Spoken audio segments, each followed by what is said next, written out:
Assalamualaikum warahmatullahi wabarakatuh. Apa kabar saudara-saudaraku, umat manusia di seluruh dunia? Alhamdulillah, kita masih diberi kesempatan untuk bertemu kembali melalui video saya kali ini. Saya mau bicara yang ringan ya, tentang makanan ya. Makanan ya, makan dan apa yang diharapkan dari makan. Makan ini menjadi sesuatu yang unik, bisa menjadi sesuatu yang luar biasa, akan bisa menjadi sesuatu yang menakutkan. Tapi saya mau lihat dari perspektif normal ya. Kenapa orang makan? Sebenarnya kegiatan makan ini sejalan dengan dinamisnya kehidupan alam semesta ini, bahwa tidak ada yang stagnan ya, tidak ada yang stagnan, selalu berubah, selalu mengalir ya. Makan juga begitu ya. Makan pada hakikatnya adalah mengganti sesuatu yang berubah dari dalam tubuh kita, berubah karena dia menjadi sesuatu yang tidak balik ya, kemudian harus diganti yang baru, atau dia sekedar untuk melengkapi karena ada sebagian yang sudah dipakai. Jadi itulah sebenarnya yang terjadi. Sekarang kita pahami dulu tentang tubuh kita, sehingga kita nanti bisa merasa yakin bahwa kita memang harus makan ya. Tubuh kita ini aktif, nggak ada sedikit pun aktif dalam tubuh kita ini berhenti ya. Itu terdiri dari sel yang jumlahnya saya nggak tahu berapa, triliunan mungkin, nggak tahu berapa. Jadi semua itu bekerjasama menopang apa yang kelihatan dalam diri kita ini, menopang kita berpikir, menopang kita bicara, menopang kita tidur, bahkan menopang kita istirahat. Jadi sejago apapun orang, sehebat apapun, dia ditopang oleh sel yang kecil, dan sel itu ada organel di dalamnya.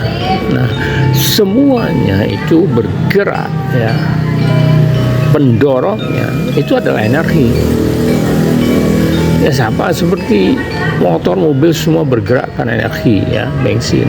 Nah, tetapi di samping energi kan perlu perangkatnya, bahwa kemudian mengangkat perlu tangan, dan tangan ini selain energi juga komponen yang mengatur tangan sehingga punya kemampuan mengangkat, ada ototnya kuat. Itu juga butuh suplai, butuh pemeliharaan agar dia bisa mengangkat. Karena itu yang pertama-tama disadari adalah bahwa selain energi yang bisa menggerakkan semua bagian tubuh, bahkan sel tadi, itu ada komponen, ada bahan-bahannya yang mungkin aus, kemudian harus diganti ya, atau yang menjadi tidak lengkap sehingga harus dilengkapi. Dan itu semua bisa kita dapatkan di alam. Artinya manusia itu punya komposisi, punya jenis bahan-bahan yang dibutuhkan untuk membentuk tubuh yang sempurna seperti ini. Itu ada namanya protein, mineral, apa semua itu diracik sehingga seperti racikan tembok. Di situ ada semen, ada pasir dan sebagainya. Dan untuk masing-masing bagian itu mempunyai komposisi. Dan itulah semua yang harus disuplai oleh makanan. Karena itu sebenarnya kan, kalau kita mau jujur makan ya, agar memenuhi semua yang kita butuhkan, maka kita harus makan sesuatu yang mirip komposisinya dengan manusia. Apa? Ya manusia sehat lah ya. Jadi kalau kita abaikan aspek moral, etika, agama, maka sebenarnya makanan yang paling ideal adalah ya daging manusia sehat itu. Nah, tapi kan nggak boleh. Karena itu kita bisa beralih ke yang dihalalkan. Yang Kalau komposisinya itu mirip dengan manusia, itu maka kualitasnya akan baik. Kenapa? Karena tadi sebenarnya makan itu tujuannya tadi untuk energi dan juga menggantikan atau melengkapi bahan-bahan yang berkurang dalam tubuh kita.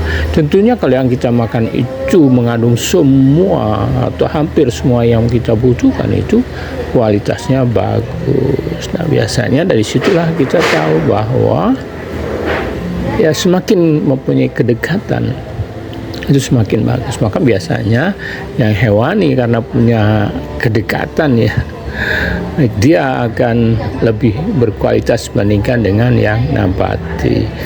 Jadi apa pentingnya kita memperhatikan makanan kita, yaitu tadi bahwa kalau kita mau tubuh kita balik ya seperti keadaan semula setelah kita melakukan aktivitas, setelah kita menggunakan tenaga dalam tubuh kita, setelah kita menggunakan organ-organ kita, maka apa yang berkurang karena kegiatan itu harus cepat diganti. Itulah kenapa dalam konteks ini sebenarnya makan itu dalam rangka kita berterima kasih dengan badan kita, karena sudah membuat kita beraktivitas. Gara-gara kita beraktivitas, badan kita menjadi menurun kualitasnya, sehingga perlu dibalikkan. Baik ya, jadi badan kita sebenarnya butuh ya seperti yang dibutuhkan. Artinya seberapa dipakai itu yang perlu diganti. Karena itu yang ideal ya itu. Misalnya kita bisa tanya, kamu butuh berapa badan? Nah, itu yang disuplai, wah ideal sekali, tapi kan nggak bisa. Ya, karena itu kadang kita harus mengukur dari sisi bahwa makanan itu tidak boleh menuruti hawa nafsu ya, jangan terlalu kenyang ya dan sebagainya, disesuaikan. Karena apa? Karena kalau kita makan mau mulai kita bukukan, maka badan kita itu harus punya gudang untuk nyimpan. Nah, kalau gudangnya penuh, ya harus buang makanan dari dalam tubuh. Itu juga butuh energi ya, butuh zat gizi, sehingga kelebihan itu sebenarnya merugikan kita. Pokoknya semua yang makan yang melebihi kebutuhan kita itu membebani tubuh kita. Ingat ya, saya kira itu. Nanti kita lanjutkan bincang-bincang sederhana tentang makanan. Pada sebenarnya poin penting adalah bahwa makan itu adalah bentuk syukur kita, terima kasih kita terhadap badan kita. Yang kedua, makanan itu semakin baik kalau dia mempunyai komposisi yang mirip dengan tubuh kita. Yang ketiga, karena sebenarnya tubuh kita butuh sekedar ya yang tadi kepake ya, maka kalau kita berlebihan sebenarnya merugikan tubuh kita, membunuh kita. Karena itu kita harus belajar untuk makan yang cukup, tidak berlebih-lebihan. Walau alam misal. Semoga ini menginsapkan kita bahwa makan itu pada akhirnya adalah bentuk kebaikan, karena sebagai ungkapan rasa syukur. Saya ini, Assalamualaikum warahmatullahi wabarakatuh. Ku dengar